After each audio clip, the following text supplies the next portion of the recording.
Good morning everyone, welcome to the official YouTube channel of Officer Survey 24/7. So first of all, let me know how are you all. एक बार जल्दी से बता दीजिए in the comment section.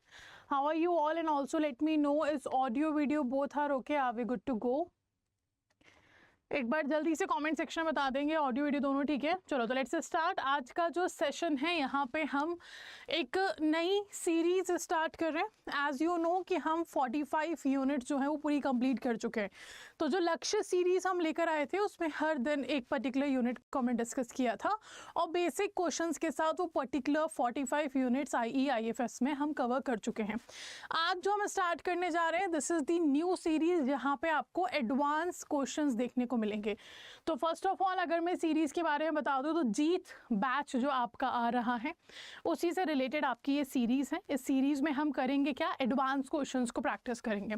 Advance questions means अभी तक हमने one liner questions mainly ज़्यादातर किए थे, अब हम करेंगे statement based questions, fill in the blanks, match the following या फिर कुछ केस स्टडी या फिर न्यूमेरिकल्स को प्रैक्टिस करेंगे।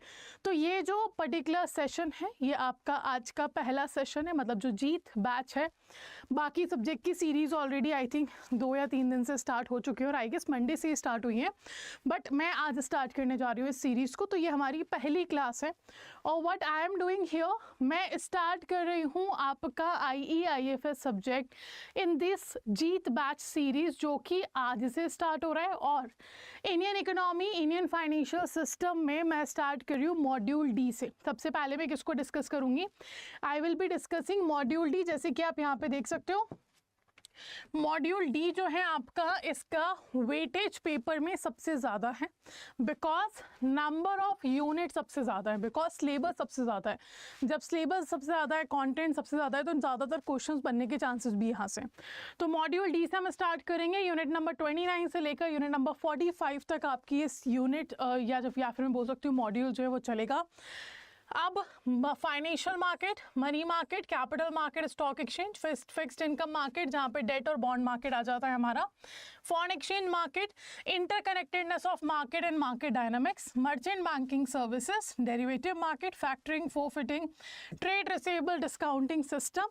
नेक्स्ट आता है हमारा venture capital, lease finance, hire purchase, credit rating, credit score, mutual fund, insurance product, pension products, para banking, financial services provided by banks, and the last but not the least chapter real estate investment trust and infrastructure investment trust। तो ये है total units जो हमें पढ़ना है module D के अंदर। Again I am repeating, आज का जो सेशन है जीत सीरीज का पहला सेशन है, क्लास 1 है और इस क्लास 1 को मैं स्टार्ट कर रही हूँ आपके IEIFS के इस मॉड्यूल नंबर डी से। ठीक है, सबसे पहले मॉड्यूल नंबर डी को हम डिस्कस करेंगे और आज जो क्लास या फिर आज की जो क्लास है वो टोटली होगी आपकी ऑन द फाइनेंशियल मार्केट। किस पे बेस्ड होगी, फाइनेंशियल मार्केट पे। सबसे पहले अगर मैं बात करूं फाइनेंशियल मार्केट्स की, तो फाइनेंशियल मार्केट एक वो प्लेटफॉर्म हमें प्रोवाइड करता है जहां पे persons with surplus money and the persons who have deficient of money, इन दोनों को आपस में अपनी नीड्स को फुलफिल करने का मौका मिलता है, मैं कह सकती हूँ, या फिर एक ऐसा प्लेटफॉर्म मिलता है जहाँ पे अपनी नीड्स को फुलफिल कर सकते हैं। अगर मान लीजिए मैं हूँ एक इन्वेस्टर तो मैं सरप्लस ऑफ मनी कैटेगरी से बिलोंग कर रही हूँ। आप हो एक बिजनेसमैन, आप एक कंपनी चला रहे हो तो आप डेफिशिएंट ऑफ मनी कैटेगरी से बिलोंग करते हो। अब इन दोनों को, लाइक मेरे पास एक्स्ट्रा पैसा है, आपको पैसे की ज़रूरत है, बट हम एक दूसरे को नहीं जानते। हम एक ऐसे प्लेटफॉर्म पर मिल रहे हैं जहाँ पे ये सर्विसेज प्रोवाइड की जाती है, जहाँ पे एक्सचेंज ऑफ फंड्स किया जाता है और उस प्लेटफॉर्म को हम बोल देंगे सिंपली फाइनेंशियल मार्केट। अब फाइनेंशियल मार्केट कोई एक टाइप का तो है नहीं, है ना, there are segments of financial market. तो जब हम सेगमेंट्स की बात करते हैं, हमारे पास मनी मार्केट है, कैपिटल मार्केट है, इंश्योरेंस मार्केट है, डेट मार्केट है, क्रेडिट मार्केट है, वी हैव पेंशन मार्केट, है ना, we have mutual fund market etcetera. ये सभी मार्केट्स जो हैं आपके, they are the segments of financial market. ये क्या है, आपके सेगमेंट्स ऑफ फाइनेंशियल मार्केट है। अब जब अलग अलग फाइनेंशियल मार्केट है तो अलग अलग रेगुलेटरी बॉडीज भी होंगी और आई गेस रेगुलेटरी बॉडी तो आप सबको बाय हार्ट याद हो चुका होगा कि कौन से मार्केट को कौन रेगुलेट करता है। अच्छा, बहुत सिंपल सा अगर मैं यहाँ पे आपसे पूछूँ, so let me know who regulates capital market, who regulates money market, who regulates foreign exchange market, या फिर who regulates derivative market, who regulates merchant banking. I guess सारे रेगुलेटरी बॉडी आप लोगों को अच्छे से याद होंगे, एक एक करके from the first to last तक आप एक बार मुझे बता दीजिए कौन रेगुलेट यहाँ पे करता है। नेक्स्ट अगर मैं म्यूचुअल फंड की बात करूँ, मैं इंश्योरेंस प्रोडक्ट की बात करूँ, पेंशन प्रोडक्ट्स की बात करूँ, तो इन सबको कौन रेगुलेट कर रहा है एक बार जल्दी से बता देंगे। सबसे पहले आता है money market, that's a short term market. मनी मार्केट आपका क्या है, शॉर्ट टर्म मार्केट है, जहाँ पे शॉर्ट टर्म के लिए selling purchasing of financial assets किया जाता है, जो कि क्लोज सब्स्टिट्यूट ऑफ मनी होते हैं। क्लोज सब्स्टिट्यूट ऑफ मनी हम क्यों बोलते हैं, इजीली आप कन्वर्ट कर सकते हो उसको कैश में, है ना, that's why they are the close substitute. तो आरबीआई रेगुलेट करता है मनी मार्केट को। हु रेगुलेट्स कैपिटल मार्केट, तो सेबी रेगुलेट करेगा कैपिटल मार्केट को। Who regulates foreign exchange market? RBI regulates foreign exchange market. Merchant banking को कौन रेगुलेट करता है, सेबी रेगुलेट करता है। ओनली टाइप ऑफ बैंकिंग जिसको सेबी रेगुलेट करता है, बाकी सब आरबीआई के अंडर आते हैं, ठीक है। Then derivative market, who regulates derivative, SEBI. Mutual fund को कौन रेगुलेट करता है, सेबी रेगुलेट करेगा। इंश्योरेंस को एडा रेगुलेट करता है, और पेंशन को PFRDA रेगुलेट करता है। तो ये हो गए हमारी रेगुलेटरी बॉडीज। अब हमने देखा ये सेगमेंट्स ऑफ, अब देखो फाइनेंशियल मार्केट जो यूनिट है जो आज हम डिस्कस करने वाले हैं 29th यूनिट, ये इंट्रोडक्शन ऑफ मार्केट आपको सिर्फ देगा। ये सिर्फ क्या देगा, इंट्रोडक्शन ऑफ मार्केट, कि मनी मार्केट ये होता है, कैपिटल ये होता है, फॉरेक्स ये होता है, क्रेडिट ये होता है, इंश्योरेंस ये होता है, म्यूचुअल फंड ये होता है। पर इन सभी मार्केट्स पे आप देख सकते हो इंडिविजुअल यूनिट्स बनाई गई है मॉड्यूल डी के अंदर। तो introduction of segments of market तो हम यहाँ पढ़ लेंगे, बट इंडिविजुअली सभी मार्केट्स को डिटेल में भी पढ़ना होगा, जो कि मॉड्यूल डी के अंदर हम कवर करेंगे, ठीक है। ये सारी रेगुलेटरी बॉडीज याद रखिएगा, बहुत ज़रूरी है। फाइनेंशियल मार्केट सिंपली वो प्लेटफॉर्म दे रहा है जहां पे persons with surplus of money and the persons who have deficient of money अपनी नीड को फुलफिल कर सकते हैं, ठीक है, by using different financial instruments. चलिए आगे बढ़ते हैं और क्वेश्चन नंबर फर्स्ट से स्टार्ट करते हैं। हर एक सेगमेंट ऑफ मार्केट के ऊपर मैंने क्वेश्चन बनाया है ना। जैसे कि सबसे पहला जो क्वेश्चन है आपका, ये क्रेडिट मार्केट पे बेस्ड है। हु रेगुलेट्स क्रेडिट मार्केट, इसको रेगुलेट करता है आरबीआई। क्रेडिट मार्केट आपका बेसिक मार्केट है जहां पे पब्लिक लोन लेने जा रही है बैंक से, दैट्स अ क्रेडिट मार्केट। आप लोन ले रहे हो बैंक से, एनबीएफसी से, वो क्रेडिट मार्केट है। कौन रेगुलेट करेगा, आरबीआई। ये पैराग्राफ या ये क्वेश्चन जो है इस क्रेडिट मार्केट पे है। तो क्या बोल रहा है ये, the major institutional purveyors of credit in India are dash, ठीक है। आगे बोल रहा है द नॉन इंस्टीट्यूशनल और unorganised source of credit include dash and sellers for the trade credit. An important aspect of credit market is the terms structure. एक important अगर हम बात करें यहाँ पे aspect credit market की क्या है कि इसमें एक term structure होता है आपका, है ना। और term structure क्या क्या include करता है, dash and long term credit को। आगे बोल रहा है कि while banks and NBFC predominantly cater करते हैं to the short term needs को, वहीं पे फाइनेंशियल इंस्टीट्यूशंस जो हैं ये प्रोवाइड करते हैं mostly medium and long term funds को। तो आई गेस जो टर्म स्ट्रक्चर है वो तो आपको क्लियर हो गया होगा, क्योंकि टर्म स्ट्रक्चर तो लिखा है कि आपके जितने भी एनबीएफसीज हैं ये शॉर्ट टर्म स्ट्रक्चर को फॉलो कर रहे हैं या फुलफिल करते हैं। जितने भी फाइनेंशियल इंस्टीट्यूशन है या मीडियम और लॉन्ग टर्म को करते हैं। अब लॉन्ग टर्म तो दिया हुआ है आपके पैराग्राफ में या फिर स्टेटमेंट में, तो क्या होगा, short term and medium term होगा। तो हम एलिमिनेट यहाँ से कैसे करेंगे, शॉर्ट टर्म और मीडियम टर्म को रखेंगे। तो आपका अगर देखा जाए तो short term and medium term तीनों में ही है, यानी कि एलिमिनेशन का ऑप्शन ही खत्म हो गया। चलो अब आगे हमें देखना है यहाँ पे कि major institutional purveyors of credit in India कौन है। इंस्टीट्यूशनल यहाँ पे पूछा गया है और सेकेंड वाली लाइन में पूछा गया है नॉन इंस्टीट्यूशनल, यानी कि मैं इनको इनफॉर्मल बोल दूं। नॉन इंस्टीट्यूशनल है यानी कि ये इनफॉर्मल है, और इंस्टीट्यूशनल है यानी कि ये फॉर्मल है। तो फॉर्मल में कौन आएगा, आपके पास दो ऑप्शन, तीन ऑप्शन है। बैंक्स हो सकते हैं जिसमें कमर्शियल, कोऑपरेटिव, डिफरेंशिएटेड बैंक, और एनबीएफसीज आ जाएंगे, ठीक है। ये आपका फॉर्मल होता है, बिल्कुल सही है, पहला ऑप्शन हो सकता है। सेकेंड बोल रहा है ऑल इंडिया फाइनेंशियल इंस्टीट्यूशंस आपके यहाँ पर होंगे। अच्छा, ऑल इंडिया फाइनेंशियल इंस्टीट्यूशंस की बात करूँ तो वो आपका क्रेडिट पब्लिक को तो नहीं देते। तो यहाँ पे अगर आप बोलो क्रेडिट मार्केट के अंदर ऑल इंडिया फाइनेंशियल इंस्टीट्यूशन होंगे तो ये आप गलत कर सकते हो। नेक्स्ट इज सेइंग कि आपका बैंक्स है, बट बैंक्स में देखो क्या लिखा है, payment bank and cooperative bank. तो आई गेस आप यहाँ पे एलिमिनेट कर सकते हो पेमेंट बैंक देखकर, क्योंकि पेमेंट बैंक तो पब्लिक को लोन ही नहीं देते, है ना। Payment bank can not get loan to public, ये सिर्फ और सिर्फ रिस्क फ्री एसेट्स में इन्वेस्टमेंट करते हैं। तो दो ऑप्शंस एलिमिनेट हो गए, या तो अब ए होगा या तो डी होगा, नन ऑफ द अबव भी हो सकता है। चलिए आगे देखते हैं। तो यहाँ पे तो आ गए बैंक्स, बैंक्स में कौन से बैंक, कमर्शियल, कोऑपरेटिव, डिफरेंशिएटेड, और साथ ही में आपके नॉन बैंकिंग फाइनेंशियल इंस्टीट्यूशन जिसमें आपका एनबीएफसीज आ गया, ठीक है। सेकंड बोल रहे हैं आगे नॉन इंस्टीट्यूशनल, यानी कि इनफॉर्मल फाइनेंशियल सिस्टम की हम बात करें, जिनका कोई रेगुलेटर नहीं है, जिनके कोई रूल्स रेगुलेशन डिसाइडेड नहीं होते हैं, वो कौन होंगे आपके। Source of credit includes your money lenders, your indigenous bankers, बिल्कुल सही है, साथ ही में सेलर्स होंगे, है ना, फॉर द ट्रेड क्रेडिट। और जो आपका टर्म स्ट्रक्चर क्रेडिट मार्केट में है वो short term credit, medium term credit and long term credit होता है। इट मीन्स आंसर क्या हो गया आपका, simply option number A. Right answer क्या होगा, ऑप्शन नंबर ए, ठीक है। तो मेजर इंस्टीट्यूशनल प्रीव्यूज में कौन आ जाएंगे, बैंक्स और नॉन बैंकिंग फाइनेंशियल इंस्टीट्यूशन। आपके अनऑर्गेनाइज में कौन आ जाएगा, मनी लेंडर, इंडिजीनियस बैंकर्स। और जो आपका टर्म स्ट्रक्चर है वो short term, medium term and long term credit होगा। It means right answer will be here A, ठीक है। आपका राइट आंसर क्या होगा, ए होगा। चलिए आगे बढ़ते हैं। तो क्रेडिट मार्केट के ऊपर एक क्वेश्चन देख लिया आप। सेकंड क्वेश्चन जो है आपका दूसरे सेगमेंट ऑफ फाइनेंशियल मार्केट के ऊपर है, जो कि है मनी मार्केट। क्वेश्चन पूछ रहा है, money market performs the crucial role of providing a conduct of for equilibrating short term demand for and supply of funds, thereby facilitating the conduct of monetary policy. So the money market instruments mainly comprises, क्या क्या इनमें से money मार्केट के instrument हैं वो आपको बताना है। ऑप्शन आपके सामने, पहला ऑप्शन बोल रहा है call money, certificate of deposit, inter corporate funds.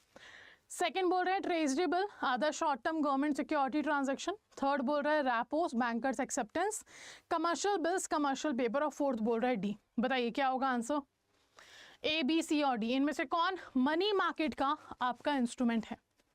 तो money market is a short term market, less than 1 year के लिए होता है, जिसको रेगुलेट आरबीआई करता है। यहाँ पे सारे शॉर्ट टर्म फाइनेंशियल एसेट्स को इंक्लूड किया जाता है जो क्लोज सब्सटीट्यूट ऑफ मनी होंगे, जिसमें कॉल मनी भी होगा, सर्टिफिकेट ऑफ डिपॉजिट भी होगा, इंटर कॉर्पोरेट फंड्स भी होंगे। इंटर कॉर्पोरेट फंड्स हमेशा अनसिक्योर्ड रहेंगे क्योंकि कॉर्पोरेट्स आपस में एक दूसरे को लोन दे रहे हैं। सर्टिफिकेट ऑफ डिपॉजिट सिक्योर्ड रहता है हमेशा, ठीक है। ट्रेजरेबल सेंट्रल गवर्नमेंट इशू करती है, short term government security transactions और भी हो सकते हैं आपके। साथ ही में रैपोज आएगा, ट्राई पार्टी रैपो भी आता है, कल ही पढ़ा एक बाइलिंगुअल बैच में तो हमने। बैंकर्स एक्सेप्टेंस है, कमर्शियल बिल्स हैं, कमर्शियल पेपर्स हैं, all are the instruments of money market. मनी मार्केट के सारे ही इंस्ट्रूमेंट यहाँ पे जो लिखे हैं वो पार्टिसिपेंट करते हैं मनी मार्केट में फॉर लेस देन 1 ईयर, क्योंकि शॉर्ट टर्म मार्केट है। तो राइट आंसर आपका क्या हो जाएगा यहाँ पे, all of the above, all are the instruments, ठीक है। चलिए आगे बढ़ते हैं। Next question is talking about the debt market consist largely of government securities. Debt market की बात कर रहे हैं, यानी कि लोन मार्केट की आप बात कर रहे हो। अब देखो, फर्स्ट क्वेश्चन क्रेडिट मार्केट पे था, सेकंड मनी मार्केट पे था, थर्ड डेट मार्केट पे हो गया, ठीक है। तो डेट मार्केट में गवर्नमेंट सिक्योरिटीज आते हैं and to a smaller extent corporate bonds भी आते हैं। गवर्नमेंट सिक्योरिटी ट्रेडेबल इंस्ट्रूमेंट हैं जो कि सेंट्रल गवर्नमेंट इशू करता है या फिर स्टेट गवर्नमेंट भी इशू कर सकते हैं। आगे बोल रहा है ये एक डॉक्यूमेंट होता है जो गवर्नमेंट का डेट ऑब्लिगेशन होगा। Long term securities are issued by state governments and these are called dash. अब स्टेट गवर्नमेंट जो सिक्योरिटी इशू करती है जो कि लॉन्ग टर्म के लिए है, उस सिक्योरिटी को क्या कहा जाता है, इनमें से आपको बताना है, ठीक है। अब देखो यहाँ से आप एलिमिनेट कर सकते हो। सबसे पहली चीज ट्रेजरी बिल लिखा है 2 ऑप्शंस में, और हमने पढ़ा है ट्रेजरी बिल सिर्फ और सिर्फ सेंट्रल गवर्नमेंट इशू करती है, स्टेट गवर्नमेंट्स इशू नहीं करती। तो यहाँ पे ए ऑप्शन और सी ऑप्शन तो एलिमिनेट हो गया। स्टेट गवर्नमेंट जो इशू करते हैं वो स्टेट डेवलपमेंट लोन्स हैं, तो या तो बी होगा या फिर डी होगा। चलो आगे देखते हैं। तो ये तो हमें आंसर मिल गया। आगे बोल रहा है companies raise funds for longer period से 5 ईयर और 10 years through issue of typical long term debt instrument known as. अब कंपनीज 5 से 10 साल के लिए जब फंड रेज कर रही हैं तो वो क्या इशू करती हैं। आपके पास ऑप्शन है 2, या तो कॉर्पोरेट बॉन्ड्स या फिर equity.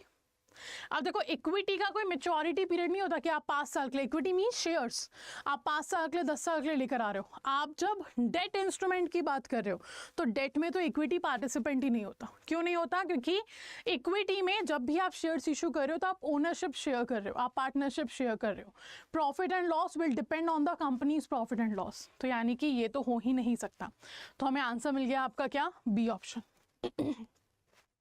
Very good, B option आपका करेक्ट होगा यहाँ पे।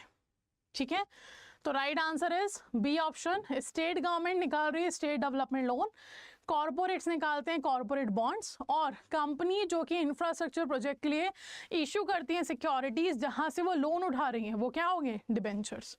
अब देखो ये तीनों ही क्या हैं? ये तीनों डेट इंस्ट्रूमेंट्स हैं। इक्विटी डेट इंस्ट्रूमेंट का पार्ट नहीं होता, याद रखिएगा, डेरिवेटिव डेट इंस्ट्रूमेंट का पार्ट नहीं होता। तो आपके बाकी तीनों ऑप्शन तो ऐसे भी कट गए। ठीक है, तो right answer will be your B.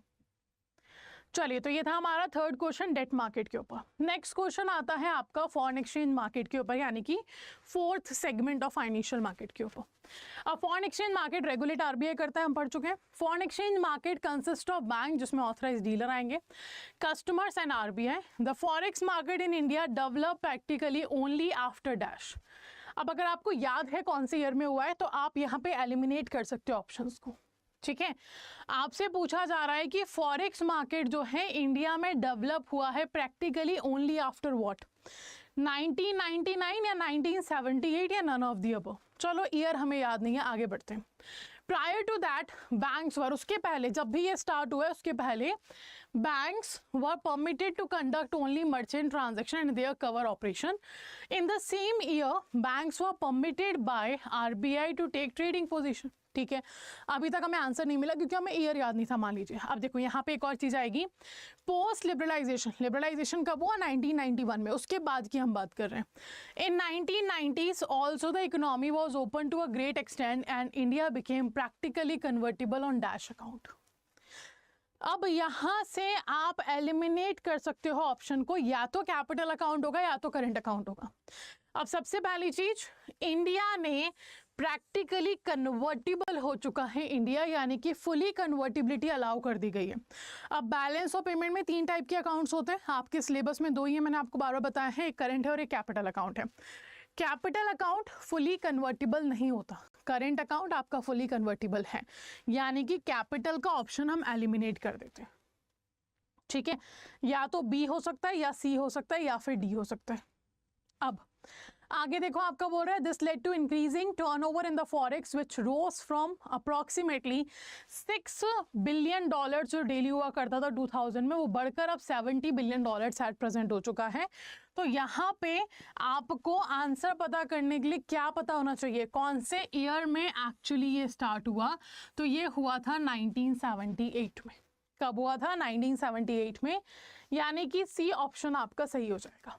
ठीक है, तो डेटाबेस क्वेश्चंस, अब देखो अगर मान लीजिए कोई और सब्सटीट्यूट मिल जाता तो वेल एंड गुड था हमारे लिए, पर सब्सटीट्यूट नहीं था तो डेटा याद रखना पड़ा कि कौन से साल में आरबीआई ने बैंक को कहा कि आप लोग फॉरेन एक्सचेंज मार्केट में ट्रेडिंग कर सकते हो। तो 1978 में आरबीआई ने बैंक्स को अलाउ किया था कि आप फॉरेन एक्सचेंज मार्केट में ट्रेड कर सकते हो। उसके पहले बैंक सिर्फ मर्चेंट बैंकिंग सर्विसेज प्रोवाइड करते थे। ठीक है, तो राइट आंसर यहाँ पे क्या हो जाएगा आपका? C option. I hope clear. चलिए, फॉरेक्स मार्केट भी हो गया।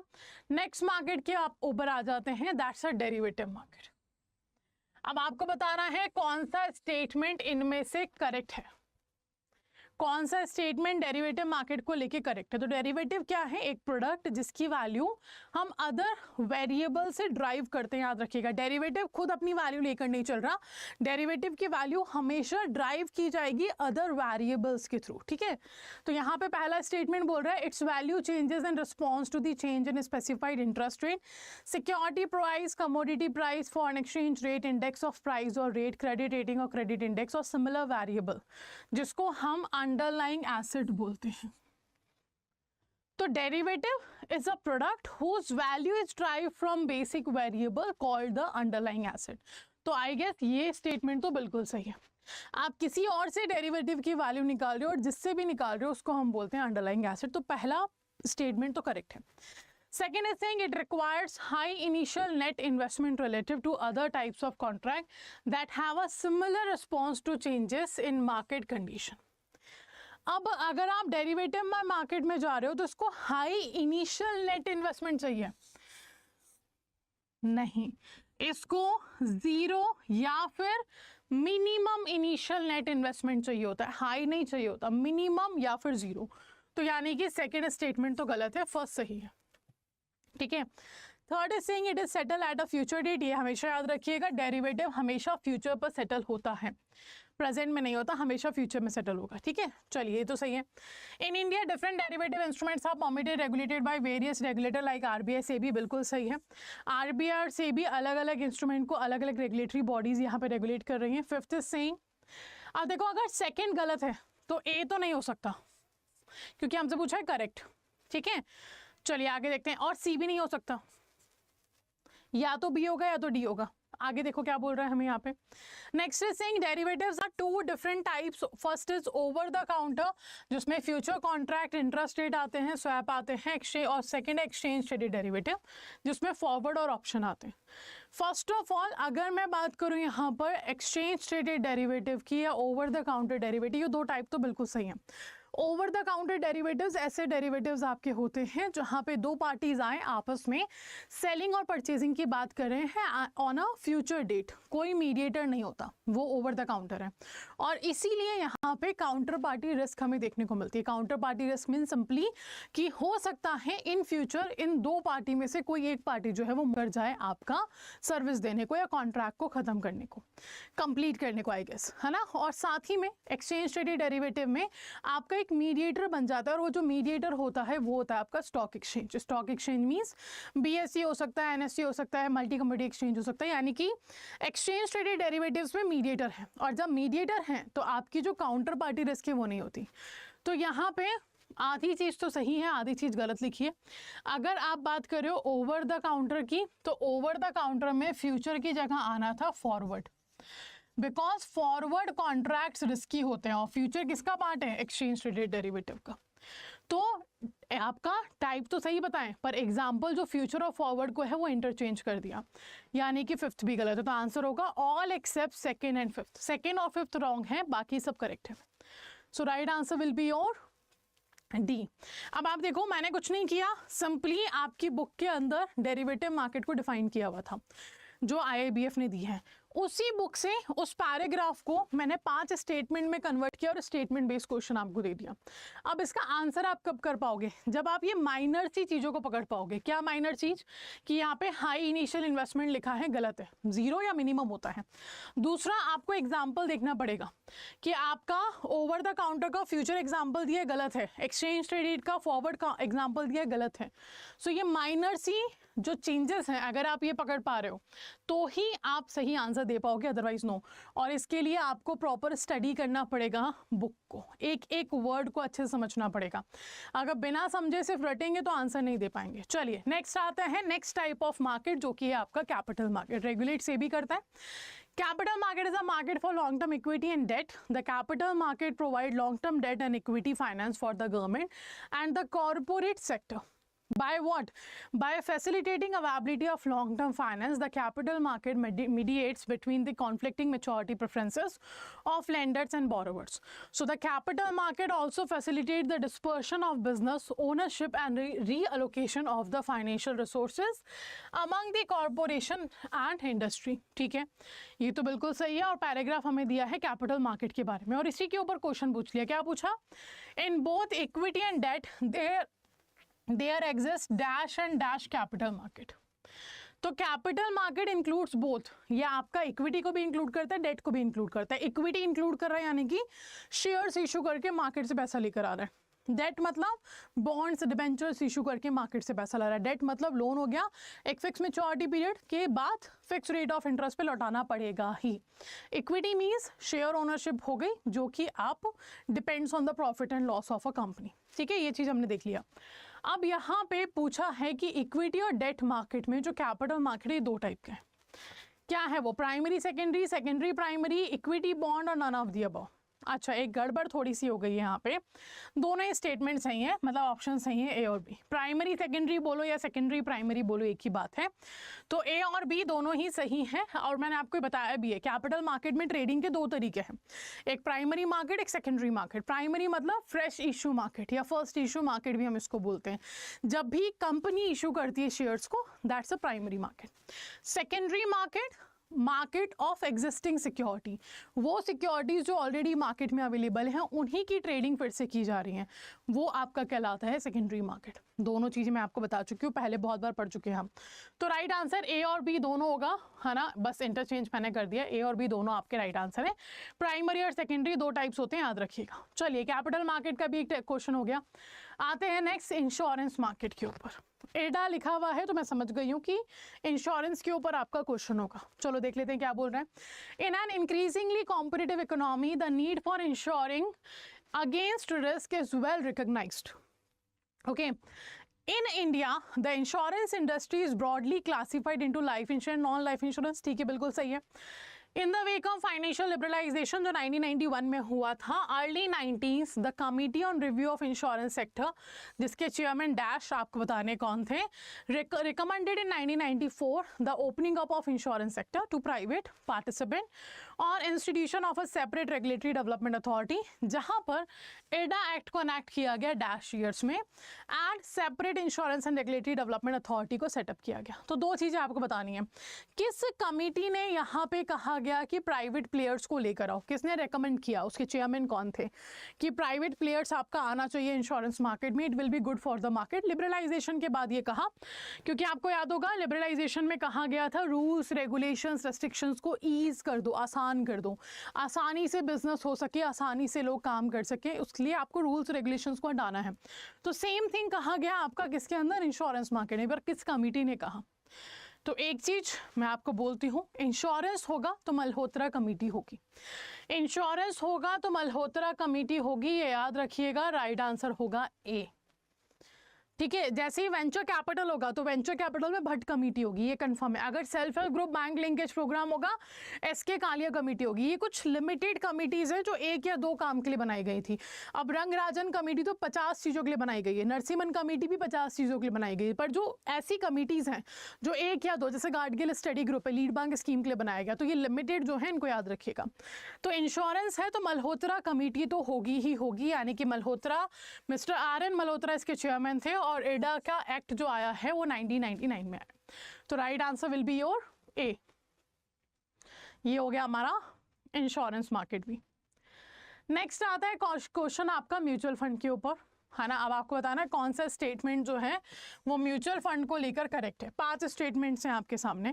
पहला स्टेटमेंट बोल रहा है कि सेबी रेगुलेट करता है म्यूचुअल फंड को। दो, म्यूचुअल फंड ने अपना खुद का एक सेल्फ रेगुलेटरी ऑर्गेनाइजेशन भी बनाया है, ये बॉडी भी बनाई है जिसको हम एम्फी बोलते हैं, which is an industry body of mutual fund. ठीक है, आगे बोल रहे हैं mutual fund operates through it's asset management company. Okay, third बोल रहे हैं म्यूचुअल फंड एक ट्रस्ट है जो कलेक्ट करता है मनी को नंबर ऑफ इन्वेस्टर्स से। ठीक है, फोर्थ बोल रहा है म्यूचुअल फंड एक स्कीम है जिसको ओपन एंडेड और क्लोज एंडेड में डिवाइड किया गया, दो टाइप्स में डिवाइड किया गया broadly.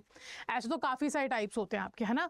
Then mutual fund is a mechanism for pooling the resources of issuing units through the investor and investing funds and securities in accordance with the objectives as disclosed in the offer document.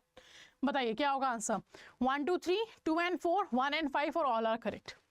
तो mutual funds actually does what, mutual fund collects fund from the various investor, अलग अलग investor से funds को collect करते हैं। Then they invest the same fund in the diversified sector to minimise the risk. ठीक है, और आंसर देखा जाए तो all the statements about mutual fund are correct.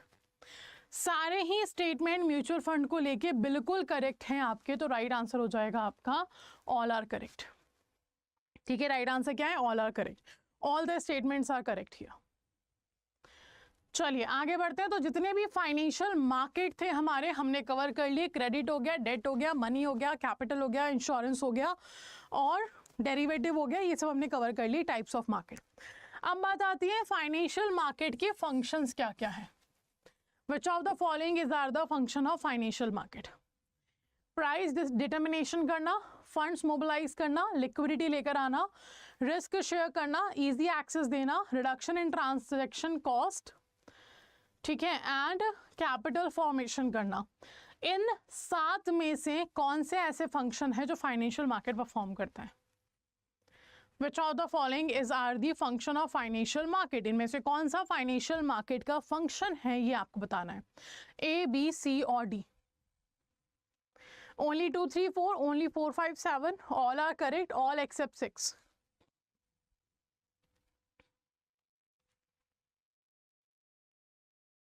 बताइए राइट आंसर क्या होगा? So your right answer here will be all are correct। ये 7 ही फंक्शन है फाइनेंशियल मार्केट के। There are only 7 functions of financial market और 7 functions आपके सामने लिखे हैं। इनको याद कर लीजिएगा, एक क्वेश्चन यहाँ से बनता है on the functions of financial market. इनको डिटेल में भी पढ़ना है, ऑब्वियसली प्राइस डिटर्मिनेशन होता क्या है हमें समझ में आना चाहिए, पर वो आप डिटेल स्टडी में पढ़ लोगे। यहाँ पे शॉर्ट में याद रखिए 7 फंक्शंस आपके फाइनेंशियल मार्केट के हैं। अब एक और क्वेश्चन आता है, इंपॉर्टेंट है कि इनमें से कौन सा ऐसा फैक्टर है जो डिटरमाइन करता है the level of price discovery को। आपका लेवल ऑफ प्राइस डिस्कवरी को इनमें से कौन सा फैक्टर जो है डिटरमाइन कर रहा है? Supply and demand, attitude to risk volatility, available information, market mechanism. Only 2, only 4, only 1, 2 and 4 और all of the above. Price discovery, simply price determine करना is one of the important feature of any market. सिर्फ ऐसा नहीं कि आप money market, capital market में securities की trading करो तो ही इंपॉर्टेंट है, आप ये पेन बेच रहे हो तो भी इंपॉर्टेंट है, आप ये जैकेट बेचने जा रहे हो तो भी इंपॉर्टेंट है ना।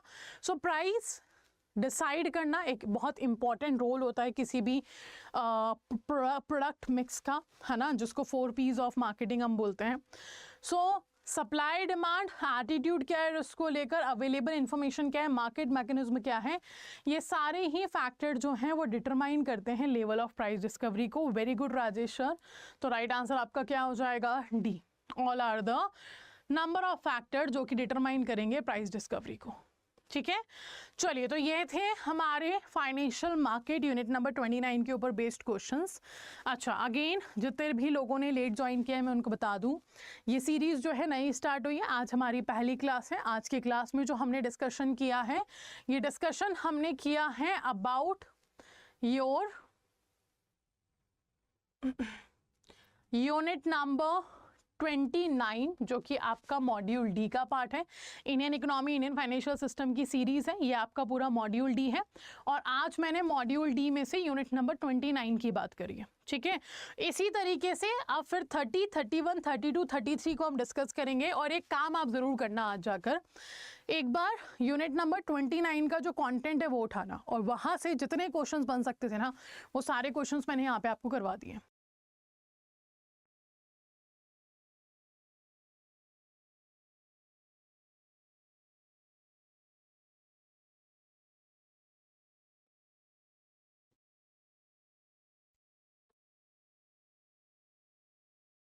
Good morning everyone, welcome to the official YouTube channel of Officer Study 24/7. So first of all let me know how are you all, कैसे हो आप सभी लोग, and also let me know as audio video both are okay, are we good to go? एक बार जल्दी से बता दीजिए in the comment section।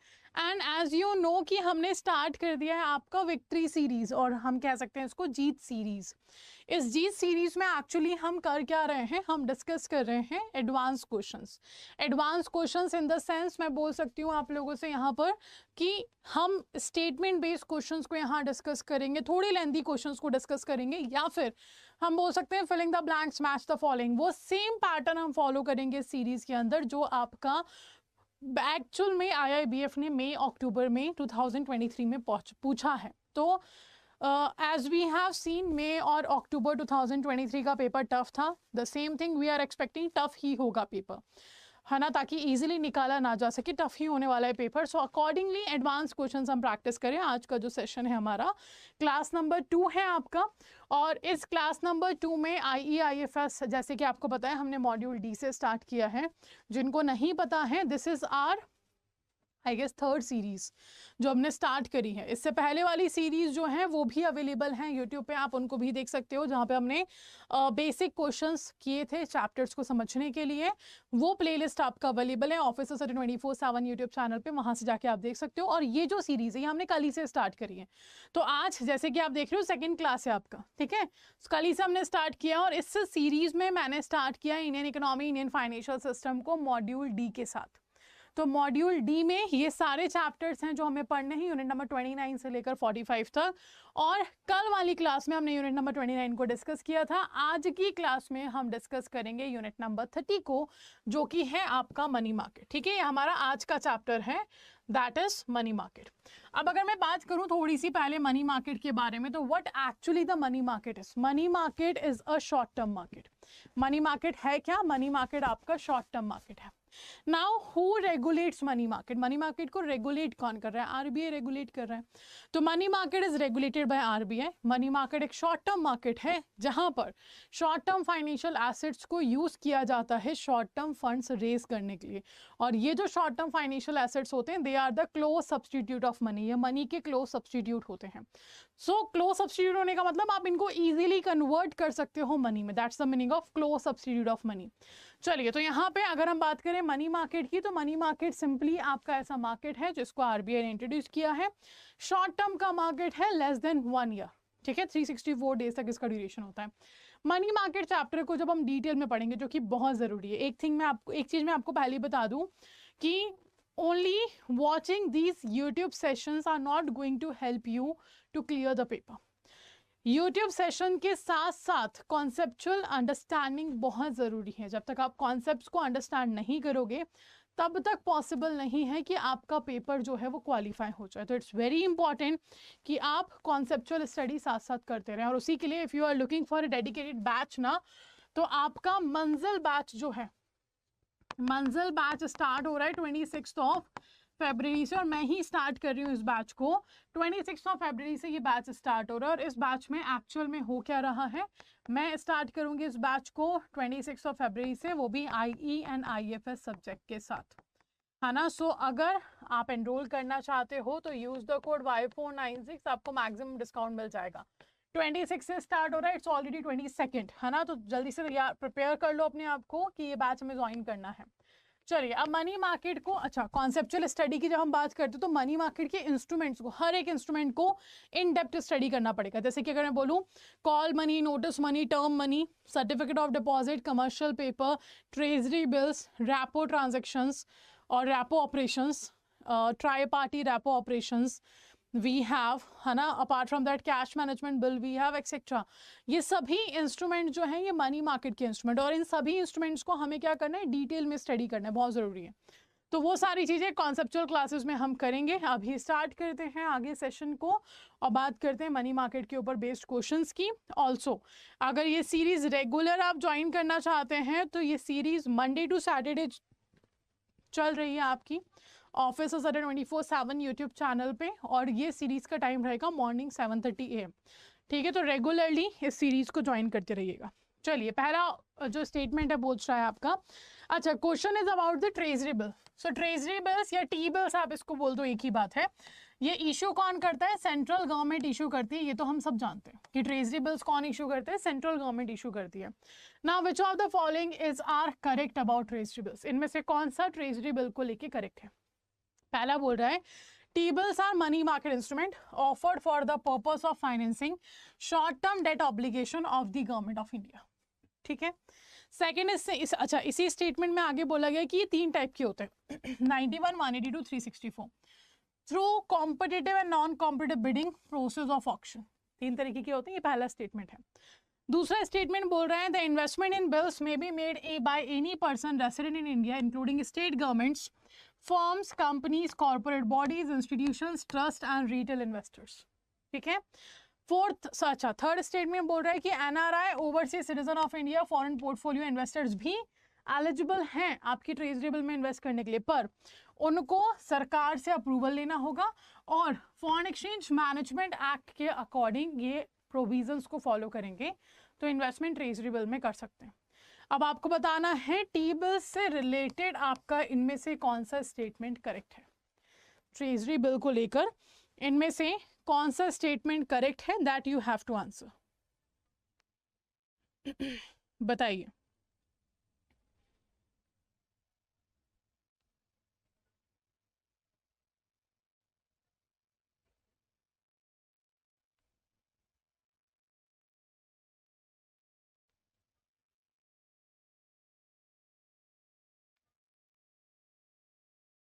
Okay, तो right answer will be all of the above. सारे ही स्टेटमेंट्स आपके ट्रेजरी बिल को लेके करेक्ट हैं। सेंट्रल गवर्नमेंट सिक्योरिटी है, 3 टाइप का होता है। शॉर्ट टर्म फंड्स को रेज कर सकते हैं up to 364 days. Individual, resident या कॉर्पोरेट या फर्म्स, ये सब तो इन्वेस्ट कर ही सकते हैं। साथ ही में एनआरआईज, ओसीआईज और पीआईज, एफपीआईज ये भी इन्वेस्ट कर सकते हैं अगर गवर्नमेंट का अप्रूवल ले लें और फैमा के प्रोविजंस को फॉलो करें तो राइट आंसर आपका क्या हो गया, D. All are correct. Next question. Next we have which of the following is are correct about CD? इनमें से कौन सा स्टेटमेंट आपका करेक्ट है about CD? Now what is CD? CD का मतलब होता है simply certificate of deposit. CD means what, certificate of deposit. तो पहला स्टेटमेंट बोल रहा है certificate of deposit is a negotiable money market instrument, issue होता है डीमेटलाइज फॉर्म में, by um, by the scheduled commercial banks and selected all India financial institution that have been permitted by RBI to raise short term resources, जिनको allow किया गया RBI के through क्या करने के लिए, शॉर्ट टर्म रिसोर्सेज के थ्रू या फंड्स रेज कर सकते हो। सेकेंड बोल रहा है कि टेन्योर जो है इसका मिनिमम 7 डेज है, मैक्सिमम 1 ईयर है, पर मैक्सिमम जो इशू हुए हैं वो हुए हैं 3 मंथ्स, 6 मंथ्स या 12 मंथ्स वाले ट्रेजरी बिल्स। नेक्स्ट जो है ये कह रहा है, सॉरी ट्रेजरी बिल नहीं, certificate of deposit. Next statement कह रहा है कि CDs can be issued to individuals, corporates, company, trust, funds, associate etcetera. NRI जो है वो भी अलाउ है CDs को सब्सक्राइब करने के लिए। मिनिमम अमाउंट 5 लाख होता है। अच्छा, इसके ऊपर जाना हो तो thereafter multiple of 5 lakh allowed होगा। तो ये है सर्टिफिकेट ऑफ डिपॉजिट। अब आपको बताना है इसमें से कौन सा स्टेटमेंट करेक्ट है अबाउट सर्टिफिकेट ऑफ डिपॉजिट। अच्छा, एक और चीज याद रखिएगा, सर्टिफिकेट ऑफ डिपॉजिट क्योंकि इशू करते हैं बैंक्स एंड फाइनेंशियल इंस्टीट्यूशंस, इसीलिए ये सिक्योर्ड होते हैं। Banks and financial institution issue कर रहे हैं, इसीलिए आपके सर्टिफिकेट ऑफ डिपॉजिट क्या होंगे, सिक्योर्ड इंस्ट्रूमेंट होंगे। ठीक है, चलिए बताइए राइट आंसर क्या होगा, ए, बी, सी और D. Which of the following will be correct, A, B, C और डी?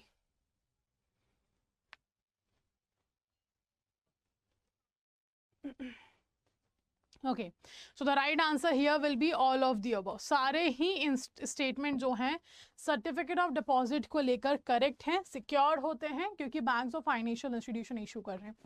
ठीक है, चलिए आगे बढ़ते हैं नेक्स्ट क्वेश्चन की तरफ। That is talking about here try party rapport is a type of rapport contract जहां पे थर्ड एंटिटी इन्वॉल्व होती है जो कि बोरोवर और लेंडर को छोड़कर होगी। Okay, called a dash. उस थर्ड पार्टी को क्या बोलते हैं ये आपको बताना है। साथ ही में ये जो थर्ड पार्टी ये एक्ट करता है as a intermediary between um, between the 2 parties to the repo, और फैसिलिटेट करवाता है सर्विसेज जैसे कि collateral selection, payment and settlement, custody and management. ये एक्चुअल में वर्क है किसका, जो आपका थर्ड पार्टी और थर्ड एंटिटी यहाँ पे एज ए इंटरमीडिएरी काम कर रहा है, उसका नाम क्या है आपको बताना है। नेक्स्ट स्टेटमेंट बोल रहा है कि ट्राई पार्टी रैपो सिस्टम को आरबीआई लेकर आया है अगस्त में, कौन से ईयर में, ये आपको बताना है। अब जो पार्टी यहाँ पे मीडिएटर बन रहा है apart from borrower and lender, उस पार्टी को क्या कहा जाएगा, उस पार्टी को कहा जाता है ट्राई पार्टी एजेंट। तो मर्चेंट एजेंट और ट्राई मीडियन तो गलत हो गए। अब इसको कब इंट्रोड्यूस किया गया, तो इसको एक्चुअल में 2017 अगस्त में इंट्रोड्यूस किया गया बाय आरबीआई, इसलिए राइट आंसर होगा आपका ए। ठीक है, अच्छा मैं बार बार बोलती हूँ जो क्वेश्चन और ऑप्शन में वो तो याद रखना ही है, पर जो मैं एक्सप्लेनेशन दे रही हूँ वो भी याद रखिएगा। तो ये भी एक इंपॉर्टेंट चीज है कि ट्राई पार्टी एजेंट्स जो है ये करते क्या है, तो ये कोलेटरल सिलेक्शन करते हैं, ये पेमेंट एंड सेटलमेंट करते हैं, कस्टडी मैनेजमेंट करते हैं, ये भी याद रखना है। चलिए right answer is your A option. और ट्राई पार्टी एजेंट बनेगा कौन, इसका भी एलिजिबिलिटी क्राइटेरिया, हर किसी को नहीं बना दिया जाएगा, है ना। एलिजिबिलिटी क्राइटेरिया क्या है वो भी पढ़ना है हमें। चलिए आगे बढ़ते हैं।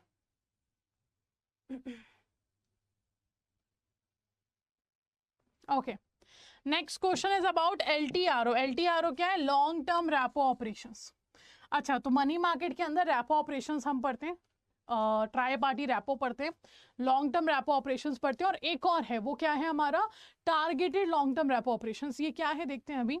तो बोला जा रहा है कि LTRO long term repo operations को RBI ने फैब 2020 में इंट्रोड्यूस किया। सही है, कोविड के टाइम पे आया था। Which of the following is are the objective of LTRO? क्यों लेके आया RBI LTRO को? लॉन्ग टर्म रेपो ऑपरेशंस लाने की पैंडेमिक में जरूरत क्या पड़ी? पैंडेमिक में तो वैसे ही इकोनॉमी डाउन था, तो LTRO क्यों लेकर आया RBI? इसीलिए लेकर आया क्योंकि इकोनॉमी डाउन था। RBI ने देखा कि ऐसे कुछ प्रोडक्टिव सेक्टर्स हैं जिनका ग्रोथ जो है बिल्कुल रुक चुका है, या हो ही नहीं रहा है, या बहुत कम हो रहा है, इनको सपोर्ट करना होगा। और सपोर्ट करने के लिए RBI ने LTRO को इंट्रोड्यूस किया। ठीक है, तो ऑप्शंस आपके सामने क्या क्या है, पढ़ते हैं उसको। पहला बोल रहा है एनकरेज करना था बैंक को to undertake maturity transformation smoothly and seamlessly so as to augment credit flow to productive sectors.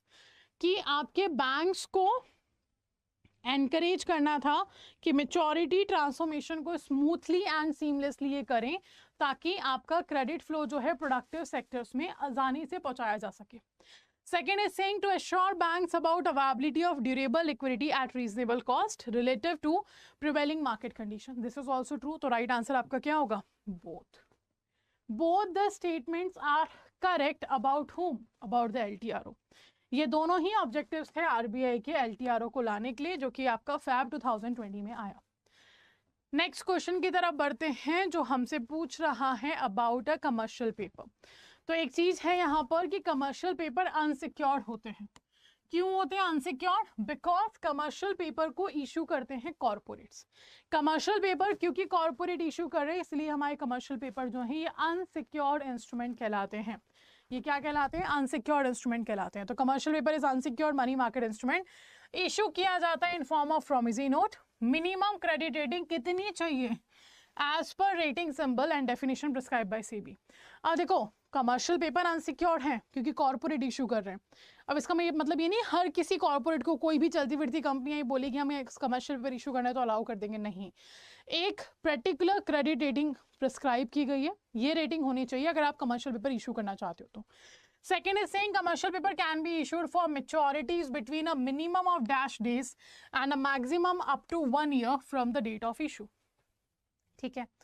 Third is saying the buyback offer can be made at a prevailing market price only not before dash from the date of issue. ठीक है, तो आपके सामने 3 filling the blanks है। अच्छा, अगर आपको ये पता है क्रेडिट रेटिंग क्या है तो आप इजीली 2 ऑप्शन तो एलिमिनेट कर सकते हो। तो क्रेडिट रेटिंग A3 चाहिए, A2 चाहिए, BBB चाहिए। देखो, आंसर ढूंढने का एक और तरीका है। चलो रेटिंग हमें नहीं पता, पर हमें ये पता है मिनिमम ड्यूरेशन क्या आएगा, सबको पता होगा। Certificate of deposit, commercial paper, दोनों का ड्यूरेशन सेम है, 7 days to 1 year। तो सेकेंड फिलिंग द ब्लैंक्स का आंसर तो हो गया 7 days। अब ना ही ये बी में है ना ही ये सी में है, तो 2 स्टेटमेंट आपके एलिमिनेट हो गए। अब या तो ए होगा या तो डी होगा, नन ऑफ दी अबव। अब अगर हम बात करें बायबैक कब कर सकते हैं, तो बायबैक आपकी डेट ऑफ इशू के 30 days में कर सकते हैं, है ना। जैसे आज इशू किया, आज से 30 दिन के बाद बायबैक कर सकती है कॉर्पोरेट अपने कमर्शियल पेपर को। तो राइट आंसर क्या होगा? ए। A3 रेटिंग रिक्वायर्ड है, साथ ही में 7 days मिनिमम ड्यूरेशन है आपका, जिसके लिए कमर्शियल पेपर इशू किए जा सकते हैं। और with in 30 days, sorry not with in 30 days, after 30 days issue जब भी हुआ है इस कमर्शियल पेपर, उसके 30 दिन के बाद कॉर्पोरेट इसको बायबैक कर सकता है। बायबैक मतलब पब्लिक से खुद खरीद लेगा दोबारा। चलिए, तो राइट आंसर आपका हो गया यहाँ पे क्या? ए, अबाउट द कमर्शियल पेपर। जितने इंस्ट्रूमेंट हैं सभी इंस्ट्रूमेंट पे एक क्वेश्चन मैंने बनाया है। जैसे कि आपको याद होगा फाइनेंशियल मार्केट वाले चैप्टर में जितने फाइनेंशियल मार्केट के सेगमेंट से सब पे एक क्वेश्चन बनाया था, सेम यहाँ पे मैंने किया है। Which of the following is that true about bill rediscounting scheme? इनमें से कौन सा BRDS स्कीम के बारे में ट्रू है? True about bill rediscounting scheme.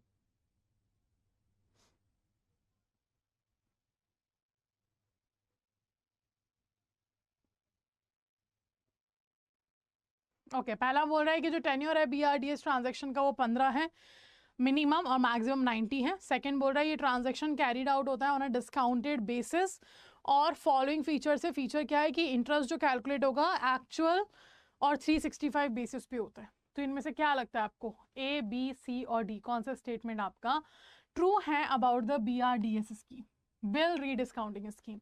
Bill rediscounting scheme को इंट्रोड्यूस किया गया आरबीआई के through for the two purposes. पहला, लिक्विडिटी प्रॉपरली मार्केट में लाने के लिए, दूसरा आपके बिल कल्चर को प्रमोट करने के लिए। अब होता क्या है, लेट्स से मैं एक कस्टमर हूँ बैंक की, मुझे ट्रेड बिल्स मिले हैं, उसकी पेमेंट इन फ्यूचर होगी और मुझे इमीडिएट कैश रही है, तो वो बिल लेके मैं बैंक के पास जाती हूँ, उसको डिस्काउंट करवा ली, that's a discounting of bill. तो जिस भी बैंक से मैंने उसको डिस्काउंट करवाया है, वो बैंक क्या करेगा, उसको जब लिक्विडिटी की जरूरत होगी तो वो बैंक किसी दूसरे बैंक और फाइनेंशियल इंस्टीट्यूशन के पास जा सकता है, क्या करने के लिए, लिक्विडिटी लेने के लिए। और जब वो उसी बिल को दोबारा डिस्काउंट करवाता है तो उसको हम रीडिस्काउंटिंग बोल देते हैं। ठीक है, तो चलिए बताइए क्या होगा राइट आंसर। यहाँ पे राइट आंसर होगा both the statements are true, दोनों ही स्टेटमेंट ट्रू है।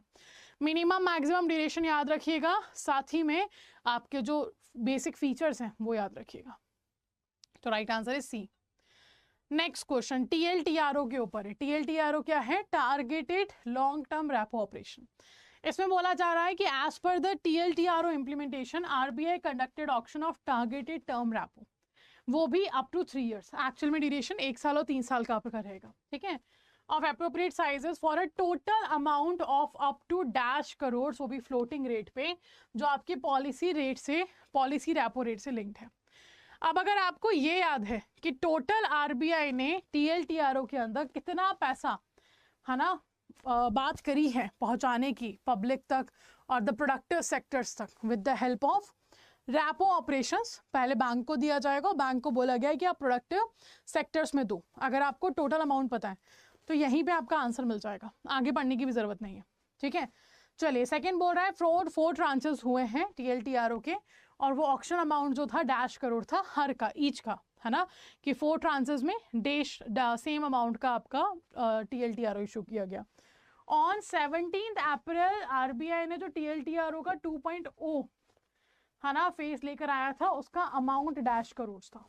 तो अब आपको आंसर देना है, देखो पूरा न्यूमेरिक वैल्यूज है ना, पूरा क्वेश्चन उस पर बेस्ड है, ये वैल्यूज याद रखिएगा, इंपॉर्टेंट है। So right answer is actually A, 1 lakh crore total है। 4 ट्रांसेस जो आए थे, ईच ट्रांस जो था वो 25,000 करोड़ का था, और टीएलटीआरओ 2.0 जो इशू किया था वो 50,000 करोड़ का था। तीनों अमाउंट याद रखने इंपॉर्टेंट है। ठीक है, राइट आंसर इज ए।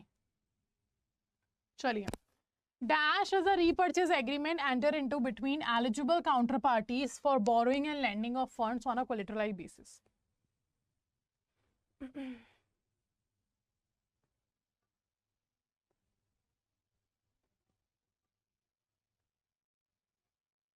बताइए क्या होगा राइट आंसर।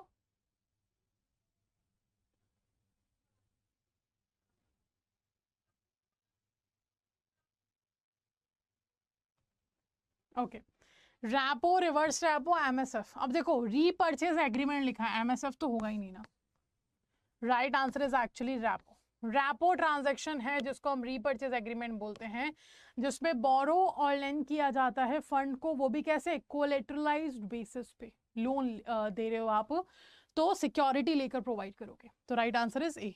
ठीक है, next, dash are 2 approved tri party agents. ये आपके 2 अप्रूव्ड ट्राई पार्टी एजेंट्स हैं, CCIL NSC, BSC NSC, SPMCIL BSC और नन ऑफ दी अबव। बताइए, dash are 2 approved tri party agents, कौन है इनमें से 2 अप्रूव्ड ट्राई पार्टी एजेंट।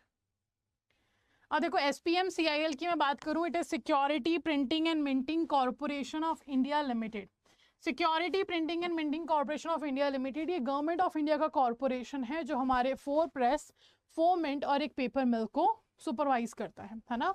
तो जितने भी करेंसी नोट्स बन रहे हैं, कॉइन्स बन रहे हैं, गवर्नमेंट सिक्योरिटीज के पेपर बन रहे हैं, पोस्ट ऑफिस के डॉक्यूमेंट्स बन रहे हैं, वो सब जो मैन्युफैक्चर हो रहा है, प्रिंटिंग मिंटिंग हो रहा है, वो सब एसपीएमसीआईएल के अंदर आता है, यानी कि सारी 9 यूनिट्स इसके अंदर है। ठीक है, तो ये तो कोई लेना देना नहीं है ट्राई पार्टी एजेंट से। बॉम्बे स्टॉक एक्सचेंज, एनएससी दोनों ही नहीं है, सिर्फ और सिर्फ कौन है, एनएससी है और सीसीआईएल है। CCIL is what, clearing corporation of India limited.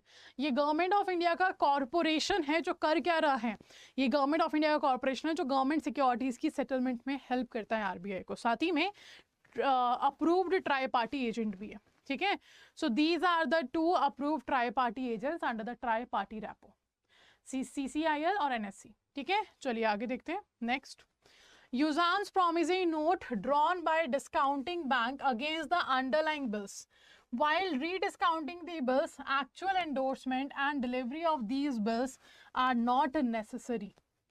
ठीक है, यानी कि क्या हो रहा है आपका, अभी मैंने BRDS के बारे में आपको बताया था। इस स्कीम के अंदर पहले एक कस्टमर का डिस्काउंटिंग कर रहा है बैंक। मैं एक कस्टमर हूँ, मैं एक बैंक के पास गई, बैंक ने मुझे बिल डिस्काउंट कर दिया। फिर मेरा जो बैंक है वह किसी दूसरे बैंक के पास जा रहा है, वहां से रीडिस्काउंटिंग करवा रहा है उस बिल को। ठीक है, फॉर एग्जाम्पल अब ये जो रीडिस्काउंटिंग हुआ है, तो मैंने तो अपने बैंक को क्या दिया होगा, वो ट्रेड बिल दे दिया। अब जो मेरा बैंक आगे जा रहा है रीडिस्काउंटिंग करवाने, उसको भी तो कोई प्रूफ सिक्योरिटी देनी पड़ेगी, तो वो इसी ट्रेड बिल पे derivative usance promissory note issue करता है ना, DUPN जिसको हम बोलते हैं। और उस DUPN की वैल्यू जो है इस ट्रेड बिल के बेसिस पे ड्राइव की जाती है। ये प्रॉपर तरीका होता है BRDS स्कीम का कि पहले डिस्काउंटेड हुए बिल्स को रीडिस्काउंट करवाया जा रहा है बाय इशूइंग DUPN, है ना। चलो आंसर ही बता दिया मैंने, कोई नहीं। चलो, instead this promissory note is delivered, तो इन सिचुएशन में जो ट्रेड बिल मैंने अपने बैंक को दिया था डिस्काउंटिंग के वक्त, वो ट्रेड बिल जो है मेरे बैंक को रीडिस्काउंटिंग बैंक को देने की जरूरत नहीं है। आप डिलीवर कर रहे हो, एंडोर्स कर रहे हो, नहीं है जरूरत। उसके बिहाफ पर आप एक नोट इशू करके देते हो, और ये क्वेश्चन पूछ रहा है उसी नोट को क्या कहा जाता है, तो उस नोट को कहा जाता है DUPN, derivative usance promissory note. ये किस स्कीम के अंडर आता है, BRDS स्कीम के अंडर आता है। ठीक है, तो यहाँ पर सिंपली पूछा गया है कि यूजांस प्रॉमिसरी नोट जो कि ड्रॉ हुए हैं by discounting bank against the underlying bills while rediscounting the bills, तो actual endorsement और delivery of these bills जो है वो necessary नहीं है। इंस्टेड जो promissory note है वो delivered आप कर दो। ठीक है, और इस नोट की वैल्यू आप ड्राइव कर रहे हो अंडरलाइंग बिल से, तो उसको आप क्या बोलोगे नोट को, derivative usance promissory note. Derivative बोल ही इसीलिए रहे क्योंकि वैल्यू को आप अंडरलाइंग बिल्स से ड्राइव कर रहे हो। ठीक है, तो right answer will be B. चलिए, तो यहाँ पे आज का जो क्वेश्चंस थे मनी मार्केट को लेकर वो एंड होते हैं। बिफोर मूविंग फॉरवर्ड एक बार जल्दी से बता दीजिए कितने आंसर्स आपने यहाँ पे करेक्ट दिए हैं। ऑल्सो अगर किसी क्वेश्चन में डाउट है तो पूछ लीजिएगा कमेंट सेक्शन में। You can ask your any query in the comment section, मैं ज़रूर चेक कर लूँगी। साथ ही में if you are looking for a dedicated batch जहाँ पे पूरा कॉन्सेप्चुअल स्टडी भी हो जाए, प्रैक्टिस भी हो जाए, सब कुछ हो जाए, तो ये है वो बैच, मंजिल बैच जिसके बारे में मैं बात कर रही थी। 26 फरवरी से स्टार्ट हो रहा है, और ये जो बैच है मैं स्टार्ट कर रही हूँ IE/IFS सब्जेक्ट के साथ। ठीक है, तो बैच में एनरोल कैसे करना है, सबसे पहले 24/7 एप्लीकेशन को डाउनलोड कर लीजिए। एप्लीकेशन डाउनलोड करने के बाद होम पेज पे जाइए, एग्जाम कैटेगरी सेलेक्ट करिए जो कि होगा आपका JIB CIB, then go to the JIB May 2024, click on the Manzil batch. तो मंजिल बैच पे जब आप क्लिक करोगे एक बार ऑफरिंग्स देख लो, स्क्रॉल डाउन आप करोगे आपको स्टडी प्लान भी मिल जाएगा। तो आप देखो PPB AFM IE/IFS तीनों के स्टडी प्लान है। PPB जो है आपका 6 फरवरी से स्टार्ट हो चुका है, पुरानी क्लासेस की रिकॉर्डिंग आपको मिल जाएगी यहाँ पे, और नई क्लासेस लाइव मिल जाएंगी। AFM प्रियांशु मैम स्टार्ट कर रही है फरवरी को ही, है ना, 26 फरवरी को ही, और IE/IFS मैं स्टार्ट कर रही हूँ 26 फरवरी को। ठीक है, सो ध्यान रखिएगा ये दोनों आपके जो सब्जेक्ट्स हैं 26 को स्टार्ट हो रहे हैं। एनरोल करने का तरीका क्या है, उसके लिए आपको क्लिक करना है बाय नाउ ऑप्शन पे। 75% से ज़्यादा डिस्काउंट चाहिए तो use the code Y496 apply कर दो। वंस यू अप्लाई तो आपको सिर्फ 77% डिस्काउंट मिलेगा, पर अगर आप एप्लीकेशन से परचेज कर रहे हो तो जो कॉइन्स अवेलेबल है उनको यूज़ कर लीजिएगा, आपको 78% डिस्काउंट मिलेगा, 6 मंथ की validity. Coupon code will be Y496। ठीक है, so this is the whole information about the batch. Apart from that ऐसे ही रेगुलर यूट्यूब सेशंस आपको ज्वाइन करने, तो मंडे से सैटरडे तक मुझे मिलो आप लोग सुबह 7:30 बजे ओनली ऑन ऑफिसर्स और 24/7। उसके लिए चैनल को सब्सक्राइब कर लीजिए, प्रेस द बेल आइकन, ताकि सभी नोटिफिकेशन जो है, सिर्फ IE/IFS नहीं बाकी सारे सब्जेक्ट की तो क्लासेस चल रही हैं, तो अगर आप बेल आइकन प्रेस करते हो सबकी नोटिफिकेशन आपको मिल जाएंगे जैसे ही क्लास लाइव होगी।